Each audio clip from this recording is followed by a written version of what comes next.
اب جی بات کرتے ہیں کہ ہمارے سیرم میں کیلشیم لیول میں اضافہ کیوں ہو جاتا ہے، اس کی وجوہات کیا ہیں۔ تو سب سے پہلے ہم نے بات کی تھی کہ پیراتھائرائڈ گلینڈ ہے، اگر پیراتھائرائڈ گلینڈ جو ہے ان کے فنکشن میں اضافہ ہو جائے، آپ کے جسم میں کیلسیٹونین میں اضافہ ہو جائے تو ظاہری بات ہے کیلشیم میں بھی اضافہ ہو جائے گا۔ اسی طرح کچھ کینسرز ایسے ہیں بالخصوص تھائرائڈ گلینڈ یا پیراتھائرائڈ گلینڈ کہ کینسر جو ہے ان میں بھی کیلشیم لیول میں اضافہ جو ہے وہ دیکھنے کو ملتا ہے۔ ایڈیسن ڈیزیز یہ بھی ایک بیماری ہے اور اس بیماری کے دوران بھی ہمارے جسم میں یا ہمارے بلڈ میں کیلشیم لیول میں اضافہ ہو جاتا ہے۔ اس میں ہوتا اصل میں یہ ہے کہ ہمارے پیاجے ڈیزیز ہے اور یہ ایک ایڈیسن ڈیزیز ہے۔ اس میں ہمارے یہ جو بونز ہے یا ہڈیاں ہے اس میں سے کیلشیم نکل کر ہمارے بلڈ میں شامل ہو جاتا ہے، تو ادھر بونز میں کیلشیم کی مقدار کم ہو جاتی ہے اور جو بلڈ ہے اس میں کیلشیم کی مقدار بڑھ جاتی ہے۔ تو اسی کو بھی کنٹرول کرنا ہوتا ہے۔ کیلسیٹونین کا ایک کام یہ بھی ہے کہ کیلشیم کو بلڈ سے پکڑ کر بون میں لے کر جانا، تو یہ ایک بڑا امپورٹنٹ رول ہوتا ہے۔ تو اس میں اگر کوئی خرابی آ جائے تو بون جو ہے وہ ویک ہو جاتے ہیں اور کیلشیم بون سے نکل کر بلڈ میں آ جاتا ہے۔ اچھا، اسی طرح جو لوگ کسی وجہ سے خواہ وہ بیمار ہیں یا کوئی اور وجہ ہے وہ حرکت نہیں کرتے ہیں، ایک لمبے عرصے تک وہ اپنے کمرے میں رہتے ہیں، انڈور رہتے ہیں، ان پر سورج کی روشنی نہیں پڑتی ہیں، تو ایسے لوگوں میں چونکہ وائٹامن ڈی کی کمی ہو جاتی ہے، وائٹامن ڈی کی کمی کے ساتھ ساتھ موبیلٹی میں کمی واقع ہو جاتی ہے، حرکت میں کمی واقع ہو جاتی ہے، تو ان میں کیلشیم میں بھی کمی آ جاتی ہے۔ اسی طرح بلڈ پریشر کو کم کرنے کے لیے کچھ میڈیسن استعمال کرائی جاتی ہے جس کو تھائازائڈ ڈائیوریٹکس کہتے ہیں۔ تو یہ تھائازائڈ ڈائیوریٹکس اگر کوئی بندہ استعمال کر رہا ہے تو اس کے جسم میں بھی کیلشیم لیول میں کمی اضافہ جو ہے وہ واقع ہو جاتا ہے، کیونکہ تھائازائڈ ڈائیوریٹکس جو ہے یہ جسم سے سوڈیم کو خارج کر دیتا ہے، اور جب سوڈیم خارج ہو جاتا ہے تو اس کی جگہ پر کیلشیم کی لیول جو ہے وہ بڑھ جاتی ہے۔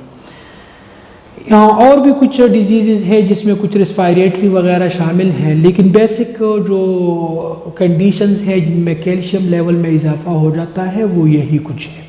اب جی بات کرتے ہیں کہ کم ہونے کی وجوہات کیا ہیں، سیرم کیلشیم لیول کے کمی کی کیا کیا وجوہات ہیں۔ تو اس میں اگر پیراتھائرائڈ گلینڈ جو ہے اس کے افعال میں کمی واقع ہو جائے، ہائپو پیراتھائرائڈزم جس کو کہا جاتا ہے، کیلسیٹونین کے مقدار میں کمی واقع ہو جائے تو ہمارے جسم میں کیا ہو جاتا ہے، کیلشیم جسم میں نہیں بلڈ میں سیرم کیلشیم کی ہم بات کرتے ہیں، اس میں پھر کمی واقع ہو جاتی ہے۔ اسی طرح اگر آپ کے بلڈ میں فاسفورس میں اضافہ ہو جائے، ہم پہلے بھی بات کر چکے ہیں کہ فاسفورس اور کیلشیم ان دونوں کے درمیان انورس پروپورشن ہے، ایک میں اضافہ ہو جاتا ہے تو دوسری میں کمی آ جاتی ہے۔ تو اگر فاسفورس کے لیول میں اضافہ ہے تو کیلشیم کے لیول میں کمی واقع ہوگی۔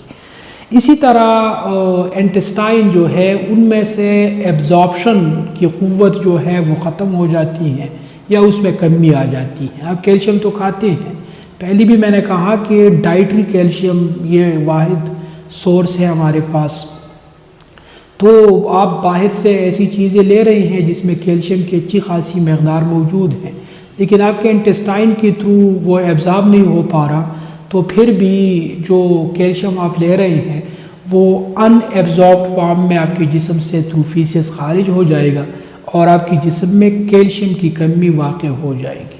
اسی طرح وائٹامن ڈی کی کمی، اگر آپ کیا کرتے ہیں کمرے کے اندر بیٹھ جاتے ہیں، آپ پر سورج کی روشنی نہیں پڑتی ہے، آپ کے جسم میں وائٹامن ڈی کم ہو جاتا ہے، تو وائٹامن ڈی اگر کم ہو جائے تو وائٹامن ڈی اور کیلشیم دونوں کے درمیان ڈائریکٹ پروپورشن ہے، اگر وائٹامن ڈی کم ہو جائے تو کیلشیم بھی کم ہوگا، اگر وائٹامن ڈی میں اضافہ ہے تو کیلشیم میں بھی اضافہ ہوگا۔ اسی طرح پینکریاٹائٹس ہے، اگر پینکریاس یا لبلبا جس کو ہم کہتے ہیں اس میں اگر سوزش ہو جائے تو اس دوران بھی کیلشیم لیول جو ہے اس میں کمی واقع ہو جاتی ہے۔ اسی طرح پیچس یا ڈائریا، اس دوران جو کہ بلڈ میں نمکیات اور پانی اس کی کمی واقع ہو جاتی ہیں،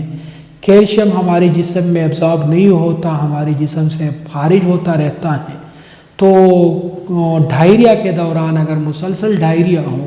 تو اس دوران بھی ہمارے جسم میں کیلشیم میں کمی واقع ہو جاتی ہے۔ ریکٹس یہ ایک اور بیماری ہے بچوں میں، اس میں بھی کیلشیم میں کمی جو ہے وہ واقع ہو جاتی ہے۔ بچوں کے پاؤں اکثر مڑے ہوئے ہوتے ہیں،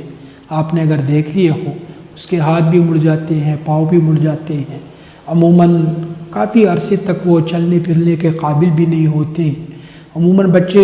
1.5-2 سال کے بعد چلنا پھرنا شروع کر دیتے ہیں، لیکن ایسے بچے عموماً 5-6 سال تک جو ہے وہ چلنے پھرنے سے قاصر رہتے ہیں، ان کے جسم میں کیلشیم کی کمی ہوتی ہے۔